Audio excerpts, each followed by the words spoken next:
سبيل الدموع سبيل مريح تنهد يا صاحي كي تستريح. آج انشاءاللہ العزیز ہم بات کریں گے ان اعمال کے بارے میں، ان کاموں کے بارے میں جن کاموں کا فائدہ ہمیں مرنے کے بعد بھی ملے گا، اور یہ بڑے عقل مند اور ہوش مند انسان کی علامت ہے کہ وہ اس دن کے بارے میں سوچتا ہے جس دن اسے ہمیشہ رہنا ہے، وہ اس پل کے بارے میں سوچتا ہے جس پل کے لیے اسے ہمیشہ جینا ہے۔ تو ایک عقل مند انسان اور عقل مند مومن کے لیے یہ ضروری ہے کہ وہ جانے کہ مرنے کے بعد کوئی ایسا بھی عمل ہے جو اس سے منقطع نہیں ہوگا اور وہ جاری رہے گا۔ اللہ کے رسول صلی اللہ علیہ وسلم ارشاد فرماتے ہیں، اربعۃ تجری علیہم اجورہم بعد الموت، 4 اعمال ایسے ہیں کہ جن کا اجر مرنے کے بعد بھی بندے کو ملے گا۔ من مات مرابطا فی سبیل اللہ، سب سے پہلا وہ شخص جو مرابط ہو اور اللہ کی راہ میں شہید ہو گیا۔ مرابط سے مراد وہ شخص ہے جو ایسی جگہ پر ہے جہاں پر دشمن اس پر حملہ آور ہے اور وہ اپنے وطن کی حفاظت کے لیے اس کی دفاعی پوزیشن میں ہے، یعنی وہ دفاع کر رہا ہے، اس سے جنگ نہیں کر رہا بلکہ دفاع کر رہا ہے، اور سامنے والا اس سے جنگ کر رہا ہے، لیکن وہ اپنا گھر، اپنا مکان اور اپنا وطن نہیں چھوڑ رہا ہے اور اس سے جنگ کر رہا ہے۔ ایسا شخص اگر شہید ہو جائے تو وہ شہداء میں شمار کیا جائے گا، اور اس کا یہ عمل جو اس نے کیا زندگی میں، مرنے کے بعد بھی اس کا اجر اسے ملے گا۔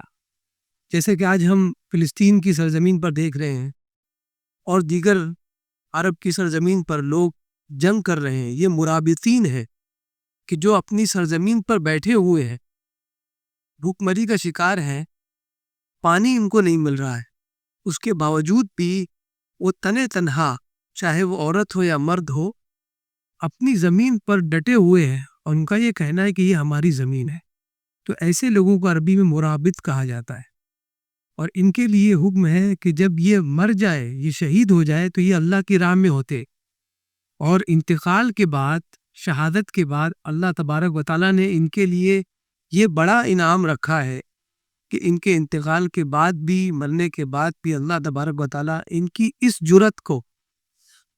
ثواب کی صورت میں دے گا اور اجر کی صورت میں دے گا۔ یعنی آپ سوچئے کہ آپ اپنے وطن کے لیے لڑ رہے ہیں تو یہ بھی آپ کے لیے ثواب کا باعث ہے۔ یہ کتنا عظیم اسلام ہے کہ کوئی بندہ اگر اپنے وطن کے لیے لڑ رہا ہو تو اس کے لیے بھی کہا کہ جب تک وہ لڑ رہا ہے، لڑنے کے بعد جب وہ مر جائے تو اللہ تبارک و تعالیٰ مرنے کے بعد ان اعمال کا اجر اس کو دیتا رہے گا جب تک وہ قبر میں ہے۔ دوسرا وہ شخص ومن علم علما اجری له عمله ما عمل به، اور دوسرا وہ شخص کہ جس نے کسی کو علم سکھایا، اور جب وہ اس دنیا سے چلا گیا تو اس علم پر عمل ہو، یعنی جو تعلیم اس نے کسی شخص کو دی ہے، وہ تعلیم دینے کے بعد جس شخص کو تعلیم دی گئی ہے، وہ طالب علم اس تعلیم اور علم پر عمل کرے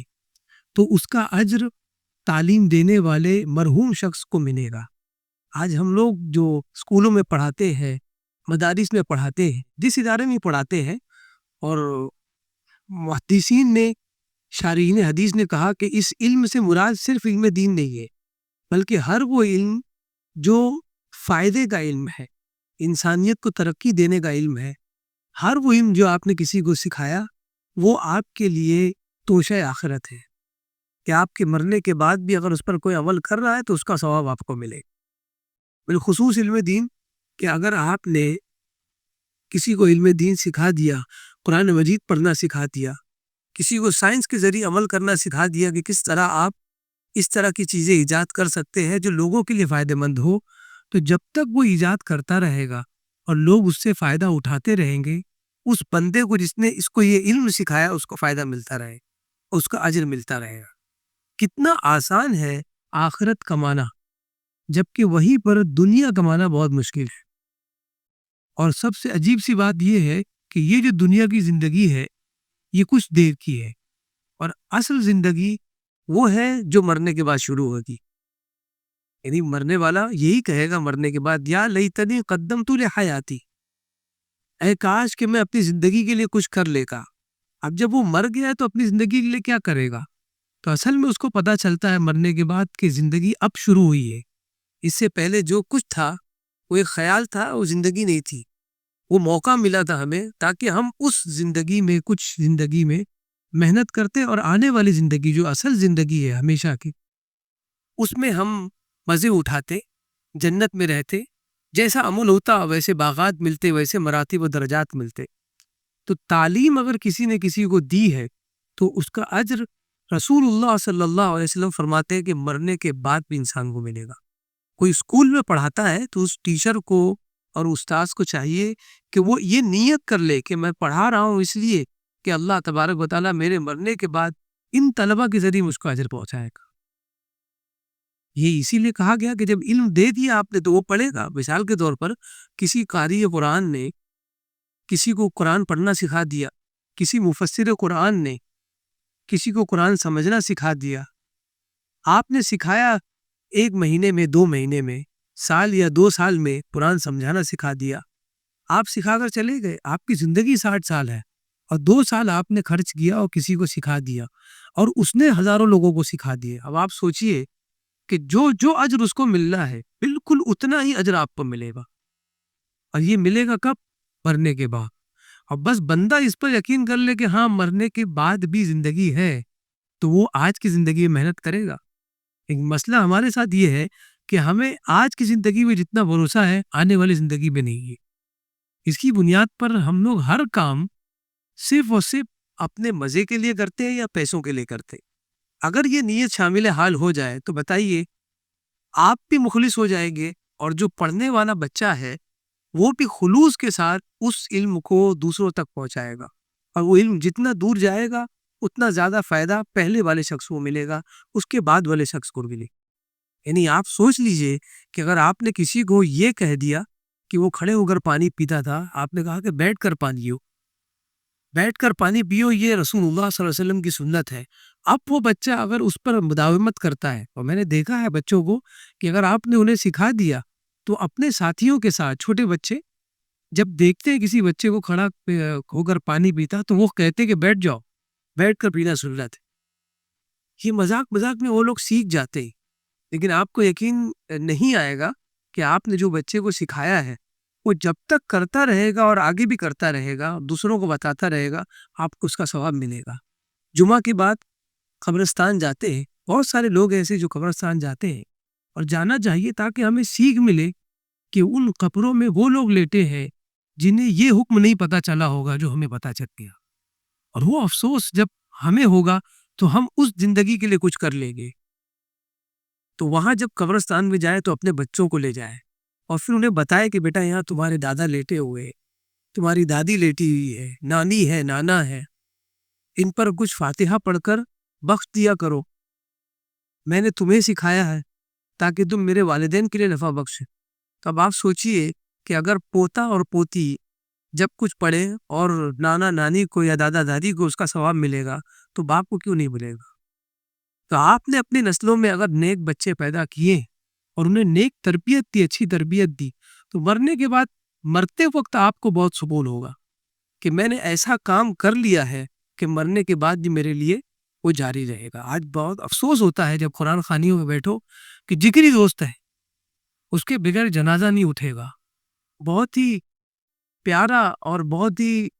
معزز اور فرما بردار بیٹا ہے، اس کے بغیر جنازہ نہیں اٹھے گا، لیکن جب مسجد میں قرآن خوانی ہوتی ہے تو یہی معزز لوگ مسجد کے کنارے بیٹھے ہوتے ہیں کیونکہ وہ پڑھ نہیں سکتے قرآن۔ یعنی وہ دوست کیسا، وہ بیٹا کیسا کہ جو مرنے کے بعد آپ کا ساتھ نہ دے۔ اور یا حضور صلی اللہ علیہ وسلم ہمیں سکھا رہے ہیں کہ ان چیزوں کو پکڑو جو آخرت میں آپ کا ساتھ دیتی ہو۔ جو دنیا میں ساتھ دے گی، دنیا تو خیال ہے، آخرت کے لیے سوچو۔ تیسری چیز بتائی ومن تصدق بصدقۃ فاجرها یجری له ما وجدت۔ تیسری صدقہ ہے کہ جس نے اللہ کی راہ میں صدقہ دیا، کوئی بھی چیز خرچ کر دی اللہ کی راہ میں، تو جب تک وہ چیز پائی جائے گی اس وقت تک اس کو ثواب ملے گا۔ مثال کے طور پر آپ نے کہیں سبیل بنا دی، پانی کے لیے لوگوں کے لیے آسانیاں کر دی، کسی کو پانی کی لائن دینا تھی، آپ نے کچھ پیسہ لگا کر پانی کی لائن دے دی، وہ جب تک اس سے فائدہ اٹھائے گا اس وقت تک آپ کو ثواب ملے گا۔ یہ دنیا ہے جہاں پر نیکی کمانا سب سے زیادہ آسان ہے، جبکہ دنیا کمانا سب سے زیادہ مشکل ہے۔ لیکن بندہ یہ سوچتا ہے کہ میں دنیا کیسے کماؤں۔ آپ یقین مانیں، آپ صرف آخرت کی سوچ لیں، دنیا آپ کے پیروں میں آ جائے گا۔ جب آپ دوسروں کا بھلا کرنے لگیں گے تو خود رب تبارک و تعالی نے فرمایا کہ جب تک بندہ کسی دوسرے بندے کی مدد کرتا رہتا ہے میں اس کی مدد میں ہوتا ہوں، اور جس کی خالق کائنات مدد میں ہو تو اس بندے کو کس کی مدد کی ضرورت ہوگی۔ تو جب بھی نیکی کرے تو یہ سوچے کہ میں جو نیکی کر رہا ہوں وہ اسی لیے کر رہا ہوں کہ اللہ تبارک و تعالیٰ میری مدد فرمائے۔ تو جب آپ کسی کی مدد کریں گے اللہ تبارک و تعالیٰ آپ کی پشت پناہی کرے گی، اور پھر اس کے بعد تو بندے کو کسی کی محتاجی نہیں۔ آپ نے کسی کے لیے پانی کا انتظام کر دیا، کوئی شخص ایسا ہے جو پڑھنا چاہتا ہے، اس کے لیے خرچہ اٹھا لیا، اس کو پڑھا دیا، یقین جانے مرنے کے بعد آپ سوچیں گے کہ میں نے کتنا عظیم کام کیا ہے۔ یہ کبھی مت سوچنا کہ میں کون سے قبرستان میں دفن ہوں، بلکہ یہ سوچنا کہ دفن ہونے سے پہلے کام کیا کیا ہے۔ قبریں کتنی بھی اونچی ہو جائے وہ کوئی فائدہ نہیں دے گی جب تک کہ عمل اچھا رہو۔ عمل سب سے اہم ہے، عمل سب سے اہم ہے جو بندہ کرنے کے لیے سوچتا ہے۔ چوتھی تھی چیز وَرَجُلٌ تَرَكَ وَلَدًا صَالِحًا، کہ کسی شخص نے ایک نیک بیٹا چھوڑا ہو، فَهُوَ يَدْعُو لَهُ، چھوڑا کس لیے بیٹے کو؟ تاکہ وہ اس کے لیے دعا کرے۔ کسی کا بیٹا تھا اور اس نے اپنے بیٹے کو عالم دین بنایا، حافظ قرآن بنایا، صرف اس لیے کہ میرے مرنے کے بعد وہ میرے لیے دعا کرے۔ اور یقین مانے دنیا کی کوئی بھی تعلیم دے دے، بچہ اتنا ہوشیار کر لے آپ کہ وہ اتنا ہوشیار ہو جائے کہ مرنے سے پہلے وہ پراپرٹی کے بارے میں سوچے، لیکن جب اب عالم دین بنائیں گے، اللہ ماشاء اللہ عالم دین بنائیں گے تو وہ یہی سوچے گا کہ میرے والد کو لمبی اور صحت مند زندگی ملی۔ میں یہ نہیں کہہ رہا ہوں کہ ہماری طرح کپڑا پہنا دے، ہمیشہ امامے میں رہے، ٹوپی میں رہے۔ آپ علم دین دے جو اس کے اندر ہو، وہ رہے پینٹ شرٹ میں، جو کپڑا اس وقت معروف ہے وہ پہنے، لیکن دل میں دینی تعلیمات ہو، اس کو دین کا علم ہو، یہی تعلیم دین ہے۔ جب وہ علم سے آراستہ ہوگا تو کبھی بھی اپنے والدین کی نافرمانی کرے گا، اپنے والدین کی ہر تکلیف کو محسوس کرے گا۔ اس کی سب سے بڑی وجہ یہ ہوتی ہے کہ علم دین جب بندہ سیکھتا ہے تو اسے اولیاء کے واقعات سننے ملتے، انبیاء کے حالات جاننے ملتے، تو اسے پتہ چلتا ہے کہ انبیاء کے کیا حالات تھے، کیسے کیسے معاملات سے انبیاء گزرے ہیں۔ تب اسے احساس ہوتا ہے کہ انبیاء علیہم السلام پر اتنی تکلیفیں آئی تو ہم لوگ کون ہیں۔ اور ان چیزوں کو دیکھنے کے بعد پھر اسے احساس ہوتا ہے کہ میرے والدین اگر زندہ ہے تو وہ میرے لیے جنت ہے، مجھے ان کے لیے کچھ کرنا ہے۔ لیکن اگر وہ دینی تعلیم سے بالکل کورا ہے اور دنیاوی تعلیم اس نے بہت اونچی تعلیم حاصل کی ہے، ہائر ایجوکیشن حاصل کیا ہے، اللہ ماشاءاللہ اس میں بھی بہت اچھے لوگ بھی ہوتے ہیں، ان کی تربیت اچھی ہو، لیکن اگر ہاسٹل کی زندگی ہے تو تربیت آپ نہیں دے سکتے۔ ایسی صورت میں وہ بچہ جب بڑا ہوگا تو وہ صرف اور صرف اپنی دنیا بنانے کے لیے سوچے گا۔ تو میں یہ نہیں کہتا ہوں کہ آپ ہاسٹل میں نہ ڈالیں، اچھی سے اچھی تعلیم نہ دے، سائنسداں نہ بنائے، انجینئر نہ بنائے، بالکل بنائے، لیکن اس کے ساتھ ساتھ دینی تعلیم بھی دے، اس لیے کہ دین اصل میں آپ کی دنیا بھی سنبھالتا ہے۔ یہ آپ سمجھ لیں، دین کی تعلیمات آپ کو صرف اور صرف دین ہی نہیں سکھاتی، عبادات نہیں سکھاتی، بلکہ معاملات بھی سکھاتے۔ تو جب آپ دین سکھائیں گے تو کبھی یہ مت سوچنا کہ ملا بن جائے گا، بلکہ یہ سوچنا کہ اصل میں اب یہ انسان بنے گا۔ اب اسے پتا چلے گا کہ جب بالغ ہو جائے تو اسے بال کاٹنا ہے کہ نہیں کاٹنا ہے، داڑھی کتنی رکھنا ہے اسے پتا چلے گا، غسل کیسے کرنا ہے اسے پتا چلے گا، وضو کیسے کرنا ہے اسے پتا چلے گا۔ یہ ساری چیزیں جب اپنے بچوں کو آپ بتا دیں، وہ عالم دین ہو گیا، اس کو دین کا علم حاصل ہو گیا، اور اتنا علم جو اس کے لیے ضروری ہے۔ تو جب آپ ان چیزوں کو اس کو سکھا دیں گے، اب اس کے بعد اسے کسی چیز کی ضرورت نہیں۔ ورنہ آپ سوچئے کہ ہم تو یہ سوچ رہے کہ بچے کو ہم نے چھوڑا ہے شاید ہمارے لیے دعا کرے گا، لیکن ہم نے اسے دین سکھایا نہیں، وہ دعا تو پوچھا، وہ تو پاک ہی نہیں رہتا ہے۔ جب اس سے پوچھو تو کہ ہم ناپاک ہے، وہ مسجد سے دور رہتا ہے، مسجد میں قدم نہیں رکھتا، اس لیے کہ میں ناپاک ہوں مسجد میں کیسے قدم رہوں؟ تو یہ تو مرنے کے بعد پتہ چلے گا. ہم نے اپنے بچوں کی دنیا تو بنا لی لیکن دین بنایا کہ نہیں بنایا. یعنی میں سمجھ نہیں پاتا ہوں. آج تک مجھے اس بات کا افسوس ہے کہ ہم جب کسی انجینئر کو دیکھتے ہیں, کسی بڑے بیرسٹر کو دیکھتے ہیں تو عش کرتے ہیں, اور یہ شوق ہمارے دل میں آتا ہے کہ کاش کہ میں بھی اپنے بچے کو ایسا بنا سکتا, اور ہم کوشش بھی کرتے ہیں لیکن کوئی ایسا بندہ نہیں نظر آیا. بہت کم ملیں گے, بہت کم جو اللہ والے ہیں جن کو اللہ نے توفیق دے دی کہ جو کسی عالم دین کو دیکھے, مسجد کے امام کو دیکھے جو اتنے لوگوں کے سامنے کھڑا ہو کر بیان کر رہا ہو تو اس کے دل میں یہ آتا ہو کہ میرا بچہ بھی اسی طرح کہیں کھڑا ہو کر بیان کرتا ہو, لوگوں کو دین کی تعلیم دیتا ہو. تو آپ سوچئے کہ مرنے کے بعد جس بچے کی تربیت ہم نے کی ہے اس کا ثواب ہمیں ملے گا, اور وہ بچہ ہزاروں کو ہر جمعہ میں تعلیم دیتا ہو تو اس کے باپ کو کتنا ثواب ملتا. تو یہ ساری چیزیں اس سے ہم انسپائر کیوں نہیں ہو پاتے؟ اس کی وجہ صرف اور صرف یہی ہے کہ ہم مانتے تو ہیں بعث بعد الموت کو, مرنے کے بعد دوبارہ زندہ کیا جائے, لیکن اس بات پر دلی یقین نہیں. جب تک اس چیز پر یقین نہیں ہوگا, یقین مانے آپ دین تو چھوڑیے, آپ دنیا میں بھی کامیاب نہیں ہو سکتے, دنیا میں بھی پریشان حال رہے گی جب تک کہ آپ کو اس بات کا یقین نہ ہو چلے کہ مجھے مرنا ہے. آپ کبھی بھی اپنے بھائی کا حق نہیں ماریں گے کیونکہ آپ کو پتا ہے کہ مجھے مرنا ہے. آپ کبھی اپنی ماں کا دل نہیں توڑے گا, اور توڑ دیا آپ نے, اس سے کا آپ پر غلبہ ہو گیا, تب جا کے آپ صلح کر لیں گے کیونکہ آپ کو پتا ہے کہ مجھے مرنا ہے. اور میں مرنے کے بعد ایک برا بھائی نہیں بننا چاہتا ہوں, مرنے کے بعد ایک برا دوست نہیں بننا چاہتا, اور مرنے کے بعد لوگوں کے درمیان میں برے تاجر سے نہیں شمار کیا جاتا. لوگ مجھ سے یہ نہیں کہے کہ یہ بہت برا تاجر تھا, میں یہ نہیں چاہتا ہوں. جب بندہ یہ سوچ لے گا کہ میرا نام زمین پہ ہو کہ نہ ہو, آسمان میں ضرور فیمس ہو جاؤ, آسمان میں ضرور مشہور ہو جاؤ, جب یہ بندہ سوچے گا تو اس کے لیے پھر نیکی کرنا